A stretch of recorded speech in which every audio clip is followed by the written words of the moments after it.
Hi everyone.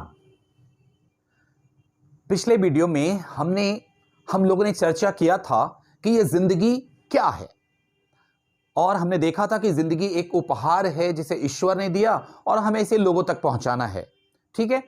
अब आज हम लोग इस बात की चर्चा करेंगे कि भाई जिंदगी तो हमें मिली, हर किसी को जिंदगी मिली, जो यहां बैठे हैं और जो इस धरती पे आते हैं वो मनुष्य के रूप में जन्म लेकर आते हैं।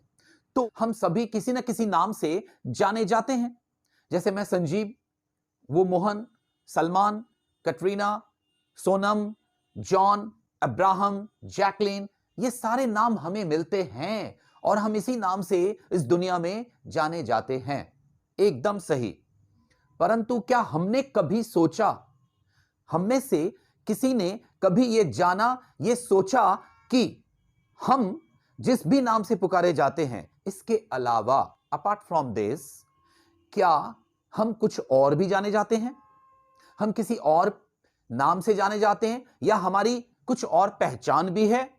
और अगर यह पहचान है तो हम कितने चरितार्थ हो पाते हैं? हम सभी मनुष्य के रूप में इस धरती पे जन्म लेकर आए, बहुत अच्छी बात है। लेकिन फिर ऐसा क्यों है कि हमें कभी मानव कहा जाता, हमें कभी आदमी कहा जाता, हमें कभी मनुष्य कहा जाता, हमें कभी व्यक्ति कहा जाता है और फिर हमें कभी इंसान कहा जाता है? क्या है मतलब इन सारे शब्दों का? क्या हम जो जी रहे हैं अपने एक नाम को लेकर, किसी का नाम मोहन, किसी का नाम शंभू, तो फिर क्या इस नाम के अलावा हमारी कोई पहचान है? अगर इन सारी बातों की जानकारी हमें मिल गई तो फिर मैं दावे के साथ कह सकता हूं कि जिस भी काम को आप कर रहे हैं, जिस तरह से भी आप जिंदगी जी रहे हैं, आपके अंदर जीने का उत्साह, आपके अंदर उस काम को करने का जो उत्साह है, जुनून है, वह 1000 गुना बढ़ जाएगा और फिर आपको जिंदगी जीने का मजा बहुत आने वाला है। ठीक है। और मुझे उम्मीद है कि इन सारी बातों को जानकर यहां बैठे हर कोई, या जो भी इस वीडियो के माध्यम से इस जानकारी को लेंगे, उनको बहुत मजा आने वाला है। ठीक है।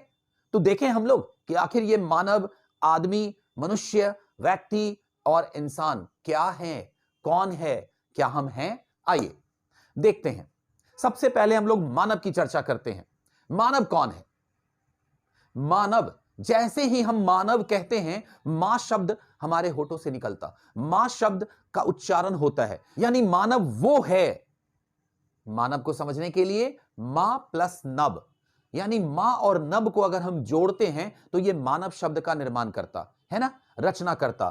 तो मां का मतलब क्या होता? मां का मतलब क्या होता? मां का मतलब होता है जन्म देने वाली, रचना करने वाली। और नव का मतलब होता है नया, यानी जो मनुष्य नई नई चीजों की रचना करे, वही मानव है। हमने आदि मानव तो इतिहास में सुना है ना, सभी पढ़े हैं। उन्होंने आग का आविष्कार किया, आदि मानव ने चक्के का आविष्कार किया, आदि मानव ने घर का आविष्कार किया, आदि मानव ने कृषि का आविष्कार किया। यानी आदि मानव ने नई नई चीजों की रचना की। दैट्स वाई, इसलिए तो वो मानव, इसलिए वो मानव थे। मां नव, नई नई चीजों की रचना करने वाला, यानी मानव वह है। इस धरती पे जीने वाला मनुष्य वही मानव है। हम में और आप में से वही मानव है जिसके अंदर रचनात्मकता है, जो नई नई चीजों की रचना करना जानता है, जिसके अंदर क्रिएटिविटी है। माना कि आप नई नई वस्तुओं की रचना नहीं कर सकते, कम से कम आप नए विचारों की रचना तो कर सकते हैं। अब आप देखेंगे, अब हम देखेंगे कि क्या वाकई में हम मानव हैं या सिर्फ हमें मानव कहा जाता है। यदि हम मानव हैं तो नयापन हमारे अंदर आना चाहिए, हमें नई नई बातों को सीखना चाहिए, नए नए ज्ञान को प्राप्त करना चाहिए, नए नए आइडियाज हमारे दिमाग में आने चाहिए, तभी हम मानव कहलाएंगे। अन्यथा हम सिर्फ शब्दों से मानव कहला लेंगे तो कोई फर्क नहीं पड़ता और कोई फायदा होने वाला नहीं है। अब आइए हम लोग देखते हैं आदमी कौन है। भाई आदमी वो होता है दोस्तों, आदमी वह है जिसके अंदर अदब होता, जिसके अंदर संस्कार होते हैं, जिसके अंदर अनुशासन होता है, जिसके अंदर एक संस्कृति होती है, उसी को तो आदमी कहते। हमारे और आपके बीच जब भी कोई ऐसी गलत हरकत करता तो हम क्या कहते? अरे तुम में आदमी वाला कोई लक्षण नहीं है क्या? हे, तुम्हारे अंदर आदमी वाला कोई लक्षण नहीं है क्या? ऐसा क्यों कहते हैं? क्योंकि हमें पता है कि आदमी वही है जिसके अंदर अच्छे संस्कार हैं, आदमी वही है जिसके अंदर अच्छे गुण हैं, अच्छे विचार हैं, अच्छे व्यवहार हैं, अच्छे संस्कार हैं, है ना, अच्छी शैली है। वही तो आदमी है, वरना वो आदमी कहाँ है? तो आदमी के अंदर क्या होता? अदब होता। आदमी के अंदर क्या होता? संस्कार होता। आदमी के अंदर क्या होता? अनुशासन होता। तो क्या हम वाकई में आदमी हैं या हम सिर्फ आदमी के नाम से जाने जाते हैं? अब आप महसूस कीजिए और समझने की कोशिश कीजिए कि हम कहां आदमी हैं। अगर हम सही में आदमी हैं तो हमारे अंदर ये सारी बातें होनी चाहिए। अगर हम दूसरों के साथ अपना व्यवहार अच्छे से रखते हैं तो हम आदमी हैं। अगर हमारी बोलचाल, अगर हमारे बोलने की शैली दूसरों को प्रभावित करती है, उन्हें हॉट नहीं करती, उनको तकलीफ नहीं देती, तो हम आदमी हैं। तो हमें सिर्फ आदमी कहलाना नहीं है, हमें आदमी बनने की जरूरत है। स्पष्ट? तो हमने देखा मानव क्या है, फिर हमने देखा आदमी कौन है। अब आइए हम लोग देखते हैं मनुष्य कौन है। इस धरती पे हम सभी मनुष्य के रूप में जन्म लेकर आए हैं। तो कौन है ये मनुष्य? क्या है ये मनुष्य? मनुष्य का मतलब मनः जोर ईश, यानी जिसके मन में ईश्वर का वास है, जिसके मन में ईश्वर बसते हैं, वही तो मनुष्य है। यानी वह व्यक्ति जो ईश्वर में आस्था रखता, वह व्यक्ति जो ईश्वर को मानता है, वह व्यक्ति जो धर्म की रक्षा करता। और ईश्वर क्या कहते हैं? ईश्वर क्या कहते हैं? ईश्वर कहते हैं मिलजुल कर रहो, एक दूसरे को अपना समझो, सभी अच्छे हैं, अच्छे कर्तव्य करो, कर्म अच्छे होने चाहिए। तो ये सारी बातें जो ईश्वर के द्वारा बनाई गई, अगर हम इन सारी बातों को मानते हैं, अगर हम धर्म की रक्षा करते हैं, अगर हम धर्म के राहों पे चलते हैं, अगर हम नैतिकता के राहों पे चलते हैं, अगर हम ईमानदारी के राहों पे चलते हैं, तभी तो हम मनुष्य हैं। नहीं तो मनुष्य का मतलब क्या होता? जिसके मन में ईश्वर का वास है, जिसके मन में अच्छाई है, जिसके मन में मानवता है, जिसके मन में अच्छे भाव हैं, वही तो मनुष्य है।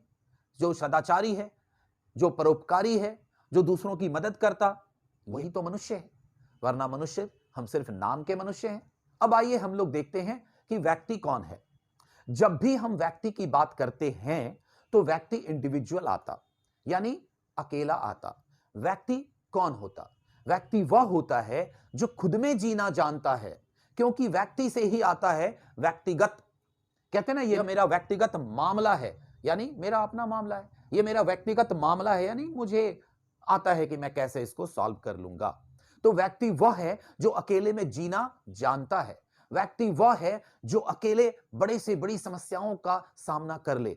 व्यक्ति वह है जो इस दुनिया को खुद ही अकेले ही एक नई दिशा दिखा दे। व्यक्ति वह है जो हर किसी को साथ लेकर चले और अपने आप को उन लोगों के साथ जोड़ ले। व्यक्ति वह है, व्यक्तित्व की बात हम लोग करते हैं ना, व्यक्तित्व किससे बनता? व्यक्ति से ही बनता। क्योंकि हमने पर्सनालिटी डेवलपमेंट की वीडियो में बताया था कि व्यक्ति प्लस तत्व बराबर व्यक्तित्व, यानी किसी भी व्यक्ति के व्यक्तित्व को जानना है तो उसके अंदर के तत्व को जानो। तो हमारा व्यक्तित्व हमारे अंदर छिपे तत्व से जाना जाता। इसका मतलब क्या हुआ? इसका मतलब है कि अगर मैं एक व्यक्ति हूं तो मेरा अपना एक वजूद है। यदि आप व्यक्ति हैं, आप अकेले हर काम को करने की क्षमता रखते हैं, आप अकेले में जीना जानते हैं, चाहे कोई हो या ना हो। ठीक है? अब हम देखेंगे कि भाई इंसान कौन है। इंसान कौन है? इंसान वो होता जो आवश्यकता के अनुरूप अपने आप को ढाल ले। इंसान वो होता जो जरूरत के अनुसार अपने आप को तैयार कर ले। इंसान वह होता जो आवश्यकता के अनुसार अपने आप को तैयार कर ले, हर परिस्थिति के अनुसार अपने को ढाल ले, हर परिस्थिति में अपने आप को तैयार कर ले, वही इंसान होता। इंसान वह होता है जो बड़े से बड़ी चुनौतियों का सामना कर सकता है, वो डरता नहीं है। इंसान वो होता है जो दुनिया वालों को लेकर चलता, दुनिया को एक दिशा दिखाता है। लेकिन इसके अलावा इंसान मतलबी हो सकता है, इसमें दो मत नहीं है, इसमें कोई शक नहीं है। इंसान स्वार्थी हो सकता है, इसमें भी कोई शक नहीं है, इसे नकारा नहीं जा सकता। इंसान मतलबी हो सकता है, इंसान स्वार्थी हो सकता है, ये इंसान के अवगुण हैं। इसीलिए हमने और आपने एक गाने में सुना भी होगा, देख तेरे संसार की हालत क्या हो गई भगवान, कि कितना बदल गया इंसान। क्योंकि उसे पता है, गीतकार को पता था कि भाई इंसान ही बदलता, इंसान अपने स्वभाव को बदल लेता, इंसान ज़रूरतों के अनुसार अपने रिश्तों को बदल लेता, इंसान ज़रूरतों के अनुसार, आवश्यकता के अनुसार अपने रिश्तों के महत्व को कम कर लेता या बढ़ा लेता है ना? जैसी उसकी ज़रूरत वैसे उसके रिश्ते। तो इंसान के गुण भी हैं, अवगुण भी हैं। तो क्या आप इंसान हैं? यदि आप इंसान हैं, तो आप समझ लें कि इन सारी बातों से आप अवगत हैं, या ये सारी बातें अगर आपके अंदर हैं, तो आप इंसान की तरह जी रहे हैं। हम हैं तो वो, हम मानव भी हैं, हम मनुष्य भी हैं, हम आदमी भी हैं, हम इंसान भी हैं, हम व्यक्ति भी हैं, लेकिन हमें पता नहीं कि हम क्या हैं। तो इन सारी बातों को जानने के बाद क्या आपको जिंदगी जीने का मजा कई गुना बढ़ने वाला है ना? दम बढ़ेगा। जो भी काम आप करते हैं, अब आपको लगेगा कि मैं मनुष्य हूं, तो ईश्वर का वास मेरे अंदर है और मैं धर्म को लेकर चल रहा हूं। भाई मैं परोपकारी हूं, मैं लोगों की मदद करता हूं, तो मैं मनुष्य हूं क्योंकि मेरे अंदर ईश्वर का वास है। क्लियर? अगर मैं आदमी हूं तो मेरे अंदर संस्कार है। अगर मैं व्यक्ति हूं तो अकेला मैं जीने की क्षमता रखता हूं। अगर मैं इंसान हूं तो मैं बड़े से बड़े चुनौतियों का सामना कर सकता हूं और मैं अपने आप को हर परिस्थिति में ढाल सकता हूं। अगर मैं मानव हूं तो नई नई चीजों की रचना मैं कर सकता हूं, और अगर मैं नई नई चीजों की रचना करता हूं तो मैं मानव हूं। दोस्तों, मुझे उम्मीद है कि इन सारी बातों को जानने के बाद जिंदगी को जीने का मजा और आपके अंदर उत्साह बढ़ने वाला है और आप बहुत ही मजेदार तरीके से अपनी जिंदगी को जी सकते हैं और लोगों को भी बता सकते हैं। फिर हम लोग मिलते हैं अगले वीडियो में। तब तक के लिए थैंक यू वेरी मच।